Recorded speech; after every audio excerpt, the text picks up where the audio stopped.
So now that you're aware of the importance of balance, that this is one of the fundamentals of the stroke, that through balance we stabilize our body.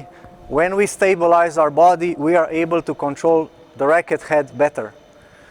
One thing I haven't mentioned yet is that when we stabilize our body, when we are stable, when we're hitting, there is no need to tense the wrist. The stability of the body will come through the legs, hips and shoulder. It's going to come to the wrist and you're going to feel a very stable wrist, even though you're not squeezing the racket tight.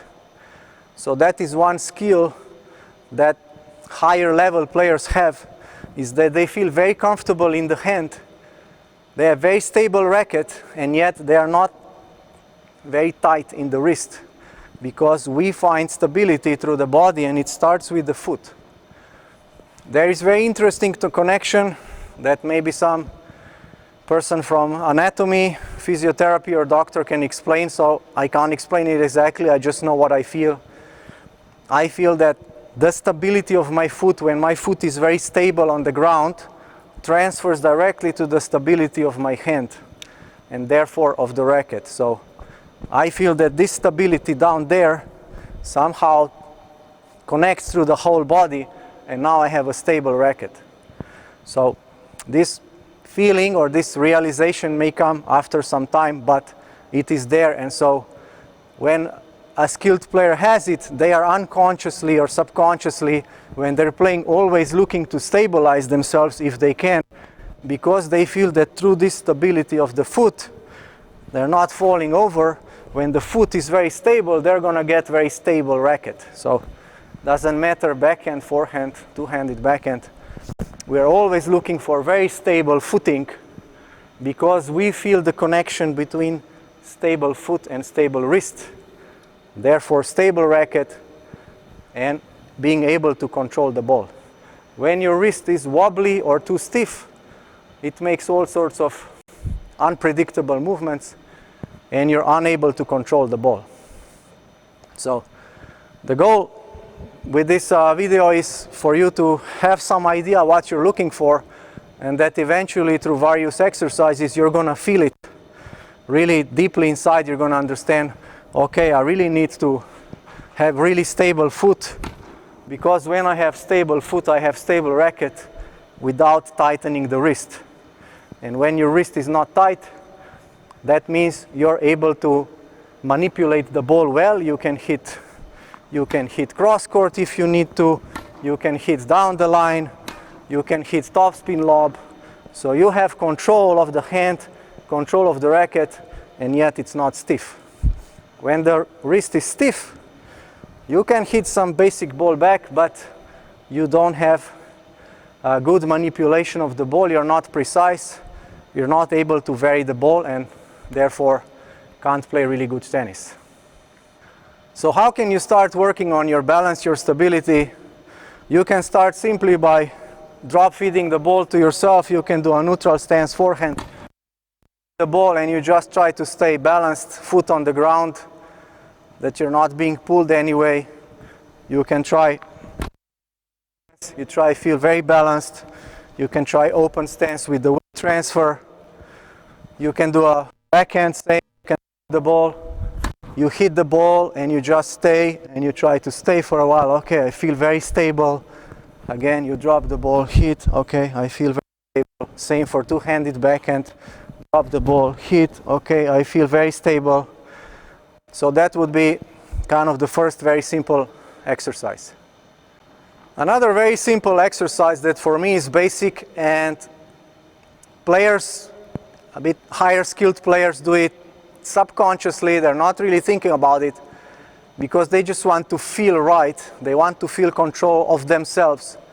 Is that they hold position, they hold balance until the end of the stroke. So one very good guideline to evaluate the player if they have good sensation of stability is whether when they're doing a stroke they hold position on the leg until they finish the stroke, or are they abandoning position going somewhere before the follow through finished. So you will many times see this. So the player is going off this leg if it's neutral stance, they're falling off and their follow through hasn't finished, for example, like this, right? So this would mean, okay, my stroke has finished and I'm still on the same leg.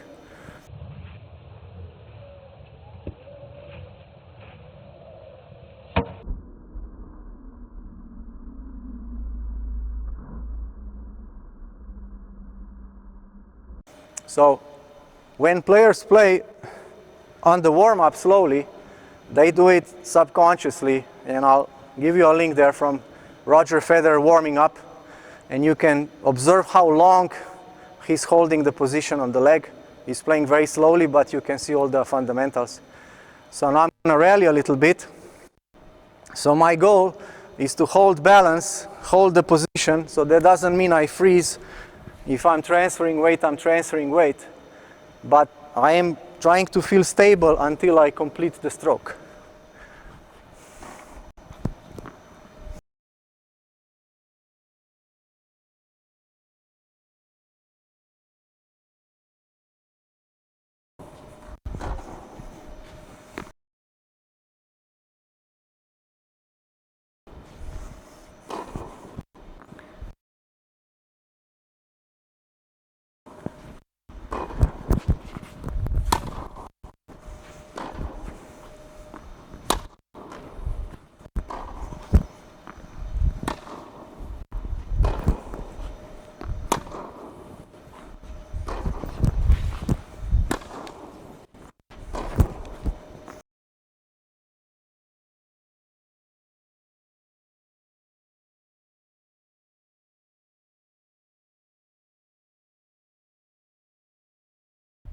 One of the key components of having good balance on the court is planting your foot really well. So perhaps you have heard of this expression or maybe tried it, but it's very important that you put your foot in the right way on the ground. That's because we have a lot of movement in tennis, and this movement gives us inertia, and when we step, if we don't step well on the ground and try to stabilize, then this inertia of the movement is just going to take us over, and then we are losing balance right when we're making the stroke. So either this way or like this way. So many times players go too much on the front part of the foot. Now you have to balance your whole body just on this part of the foot, on the balls of the feet, and you can't hold position and you're falling off right when you're making the stroke. So it's very important that you become a bit more aware, a bit more conscious of how to plant your foot on the ground.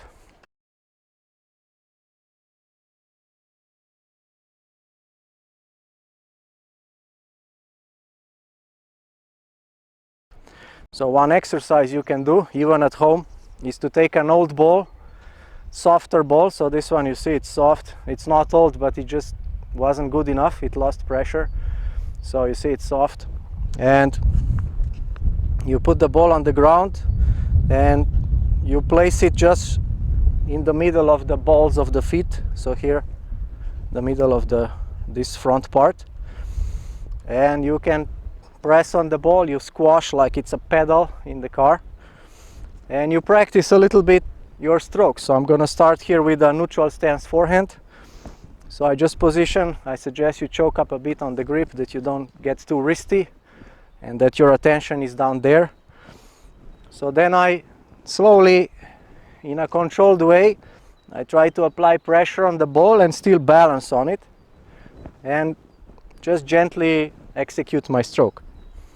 So what's really important here is that your heel stays on the ground, because if your heel gets off the ground, then you will have no balance, right? So in this way you're going to learn to be more aware of the heel when you're moving on the court, because we need to really strongly put the heel on the ground first to stabilize, to stop the movement, and then plant the foot really well on the ground. So the foot needs to go, if this is the heel, the foot needs to go like this on the ground and be very, very stable.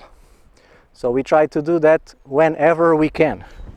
We try to position like that, so it doesn't matter which stance. So right now, so if I'm playing neutral stance, I want to plant my foot like this through the heel, then press down and stabilize on the foot and keep the foot down.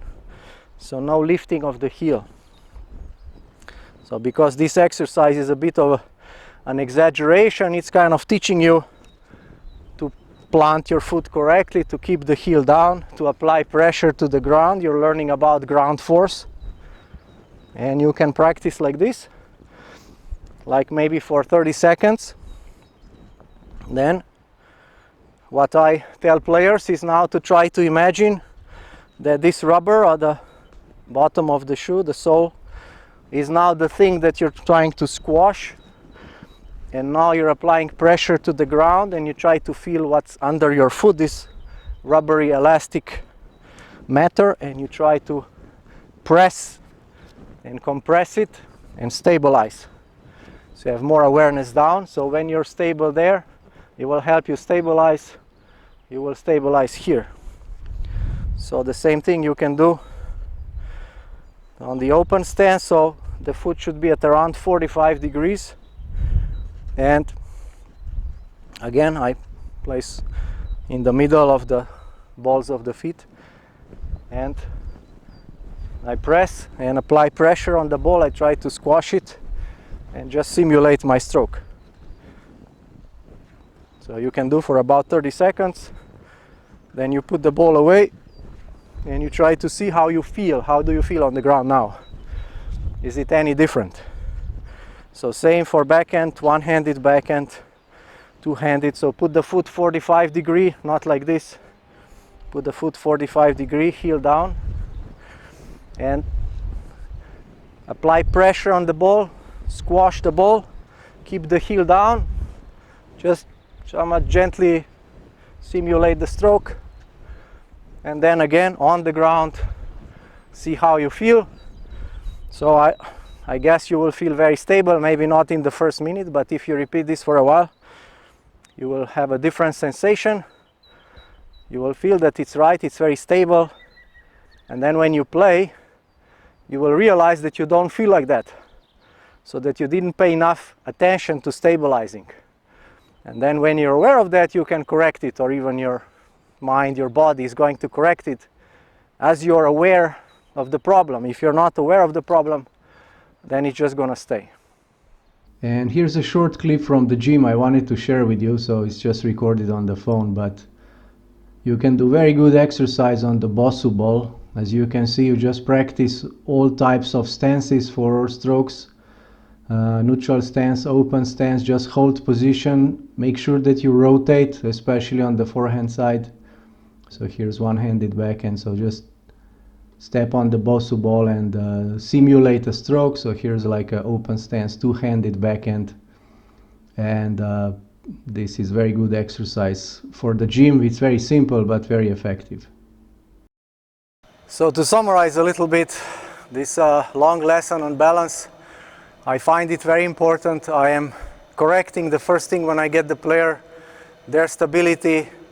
In many cases, their existing stroke, whatever they think is wrong with their backswing or follow through or grip or whatever, their existing stroke starts to work much better without any changes to stroke technique, simply stabilizing the player, helping them feel the ground, staying in position, that they stop falling off. And when they control their body, they start to control the ball. So the whole challenge of tennis is to control the ball, because it's difficult to angle the racket right to make the ball go where we want. Our instinct is to stiffen the wrist to control the racket, but that instinct is wrong. The way we control the racket and therefore the ball is by controlling our body in movement through stability, left leg, right leg, weight transfer, and so on. So you need to try to control your body while you're moving around the court, not feeling all the time slightly falling off and catching yourself.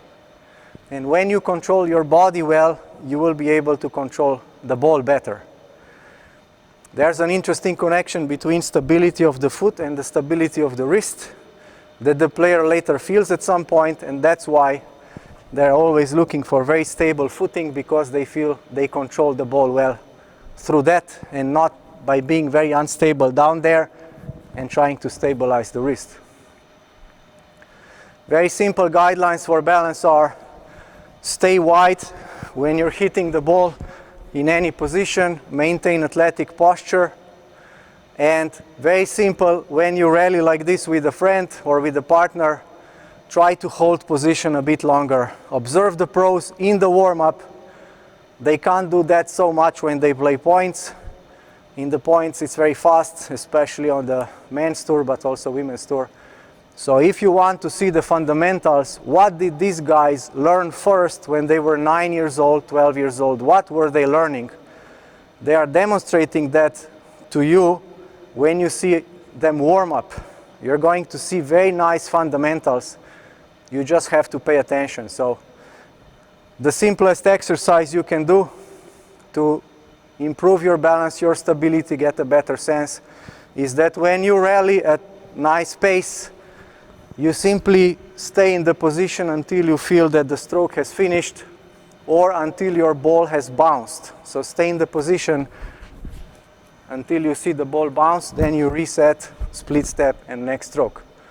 This is what skilled players do subconsciously, and this is what they need to feel, that they feel in control of the ball, which is very hard to control. So I hope you enjoyed the video. If you have any questions, as always, just put them in the comments below, and I will see you next time with the next fundamental of tennis.